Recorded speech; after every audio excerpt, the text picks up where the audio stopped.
Hey there, this is Tom Leonard. I'm talking to you from Burbank, California, where it's 100 degrees out here.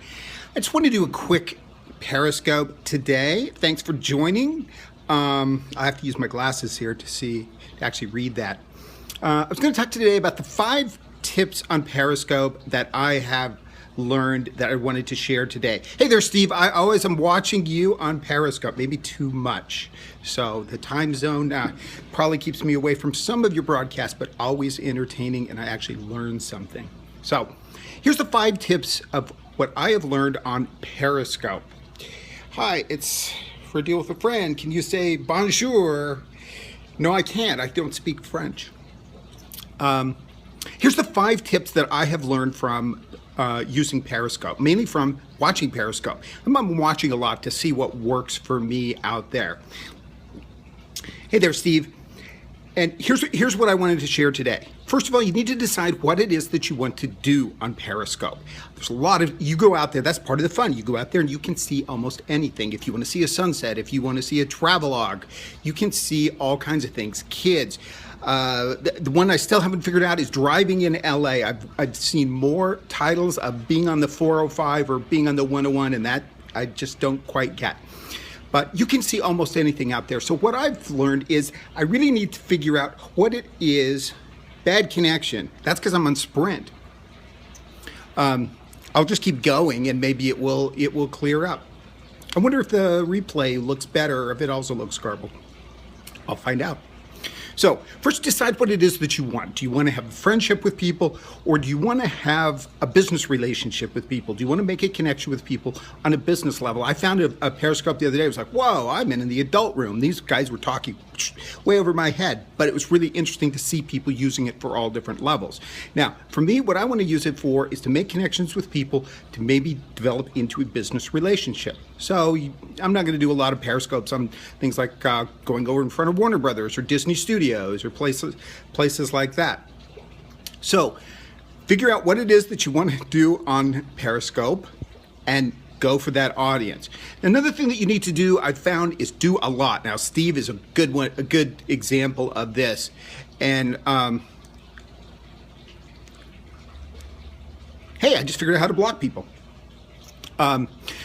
Steve is good at this. He does a lot of videos. Each one is good, but what really makes a difference is they really add up to something, and that's what you want to do. If you want to get in front of an audience, you want to be out there consistently. So do a lot. Remember, these are disposable little videos. They go away. You can even make them go away.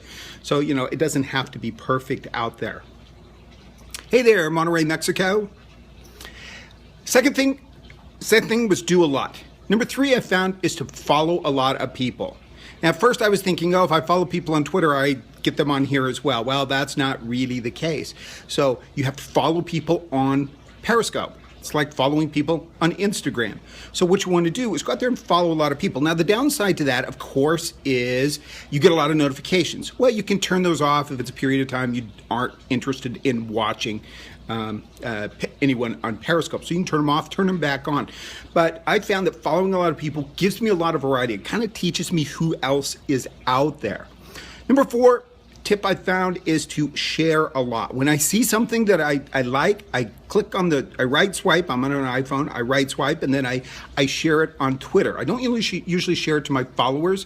I want to go wider than that, so I send it out to my Twitter audience, which you can follow me on Twitter. It's at Tom E. Leonard, T-O-M, middle initial E, L-E-O-N-A-R-D. You can follow me on Twitter. We can be connected on there.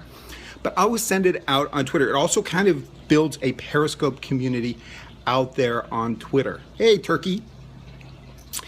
But I've also figured out that you want to be careful on what you're sharing. A lot of people, it's like their life's goal is to share everything. And so that means that for some people, I get a ton of invitations to see something. Well, I don't want to see another fashion show. So if someone is sharing a lot and it looks like they're just going for quantity, not quality, I just go back and unfollow them. It's like they need to be a little more selective.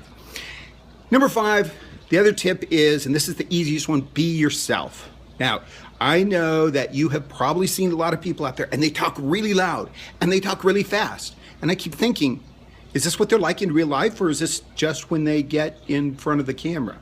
And my guess is that that's what they're like when in real life, which is great. Because one of the things that you want to do with Periscope, one of the things I want to do with Periscope, one of the things I do with video, online video, is for people to get to know me.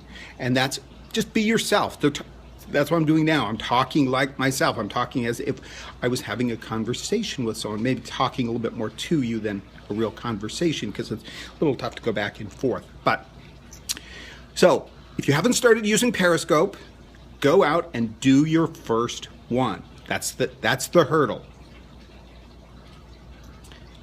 The number one was the number one. Hey, thanks for asking. Someone's actually listening. That's always good to hear. The first one was figure out what it is that you want to do on Periscope. You already know why you're on Twitter and on Facebook and on Instagram maybe, but what you want to do is you want to figure out why you're on Periscope. If you're on for a purely social reason, then you want your Periscopes to reflect that. If you're on for a business reason, then you want to reflect that. And I think what's going to happen over time is you're going to be able to find it be even more nuanced in how you select your audience. If you're looking for people that are interested in network marketing, then you're going to be able to figure out titles that attract those people, and other people are going to be like, well, who wants to hear that?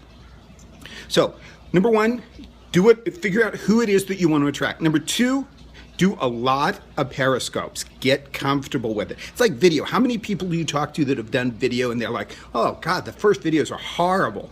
That's the way it is with everyone. The first broadcasts are going to be horrible. But what you do a lot. That's going to get you used to it. Number three, follow a lot of people. Then they're going to follow you back. Now, don't go overboard. You're going to end up with a bazillion notifications. But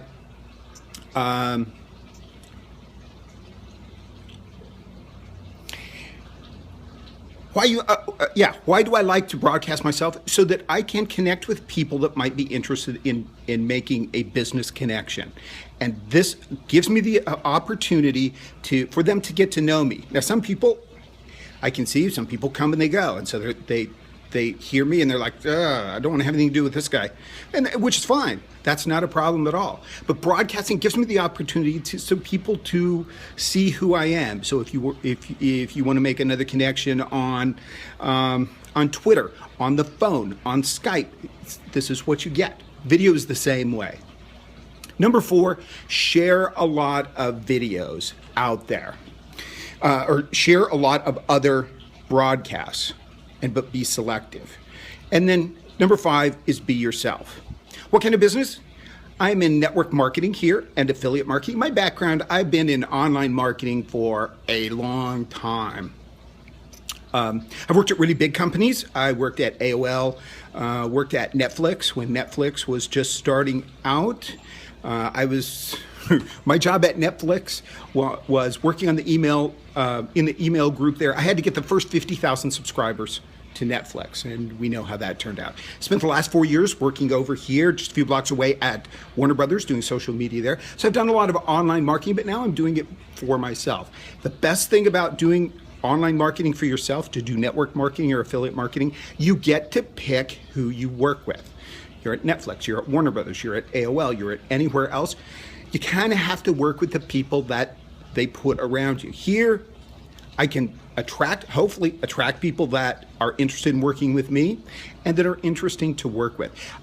People always say, what do you want to, in a job interview, they're like, what do you want? I want to do interesting things working with smart people. So, easier said than done, I've certainly found, but looking around is part of the fun. And I'm just playing around here on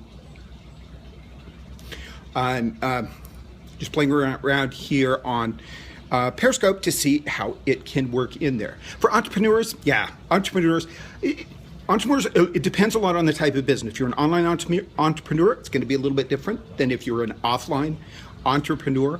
But basically an entrepreneur, you're going to be out there always building your business. No one else is going to be doing that. It's kind of, I've always seen it as two different sides. It's like you build your business, then you run your business. For me, it's easier to find people to run the business than it is to build it. I want to build it the way that I want to build it. But I can find someone to do email marketing. I can find someone to do fulfillment. These days, it's so easy to get that out there. I mean, it's 2 clicks away. online to do that kind of stuff. So for an entrepreneur, the other thing is, anytime you see anything that's like get rich quick or even smells like get rich quick, it's like go the other way. That's not new news. What I found is in network marketing, it's work really, really, really, really hard and maybe get rich. Depends on your opportunity, depends on who you're working with, and so on. So anything, you have to spend a lot of time at it. And it's something that I really enjoy doing. I enjoy connecting with other people that are interested in the same kinds of things. So that way I like who it is that I'm working with. No other questions? Do you think it is important to have a big following on social media to start a business? No. What's important? If I could have the two options of having a big following and not having a big following, I would go for having a big following, of course. But one of the things, for example, let me say, talk about Twitter for just example. Some people go out there and their whole goal on Twitter is to have a massive following. They want 2,000, 5,000, 10,000, 100,000 followers. What I found on Twitter that works better for me is to go out there and have an engagement with a small group of people. So what I found on social media, one of the primary reasons to have a big following is it gives me credibility. If I have a Twitter account and I have 3 followers, no one's going to take me seriously. If I have a Twitter account, one of my accounts have about 12,000 followers, people are going to take me seriously. Oh, this person must know something, or they wouldn't be there. So the big following is going to give you credibility, and it's going to allow you to have a bigger audience to take with you. The other thing that you find with social media, and Periscope is a perfect example of this, is you take Periscope, you take your audience here, and you can move it to Twitter, move it to Facebook.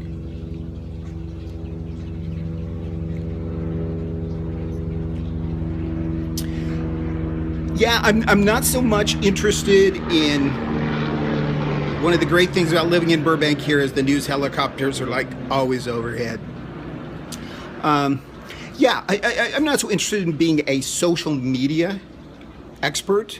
I want to be more of a network marketing expert. I actually would like to be an email expert. I've done more email than anything else. More of what really fascinates me are the sales funnels. So you create a sales funnel. Social media can be a part of that. Email can be part of that. The actual sale part of it can be part of it. But just the whole sales funnel is more interesting to me. I see social media as a great way to build that business, but no one, let's say over at Warner Brothers as an example, I was working on some of the biggest accounts out there. I was working on Harry Potter. I was working on Lord of the Rings. It's like my personal Facebook page, Facebook account was a manager on Harry Potter. And that's really scary because you never know when something wrong is going to happen. But social media is interesting, but to me, it's not the end of what it is that I want to do. So, do you do much SEO? No, I don't. And one of the reasons is I am intimidated because it always looks so complicated. I've done SEO years ago and was reasonably successful. I've got some old sites out there that get crazy traffic, and I don't know where in the world it comes from. SEO is a tough game. If you can figure it out, SEO is search engine optimization. That's where you set up your website so that it comes up in Google search ranking, so you can get some free traffic from Google. Actually, setting it up as SEO it can be a really tough thing. It's an art. It's not a science. And you can spend all your time and effort, become really successful. Google makes one change and you're out the door. So it's a little risky that way. I know some people, it seems like the key to any SEO is always backlinks. Google wants to see people linking to you. So if you do backlinks, then you've got a leg up. So if you have access to that, or there are a lot of programs out there that can build those backlinks. So I guess the answer to the question was, no, I don't do a lot of SEO because I find other ways easier for me to do business. Any other questions? This is great. Hey, I'm going to sign off here. I will be back again. I appreciate you showing up here. You can see what my Twitter handle is there. It's Tom E. Leonard. If you swipe right and look at it, and go follow me on there, and we can connect on there as well. Hey, have a great day. We'll talk to you later.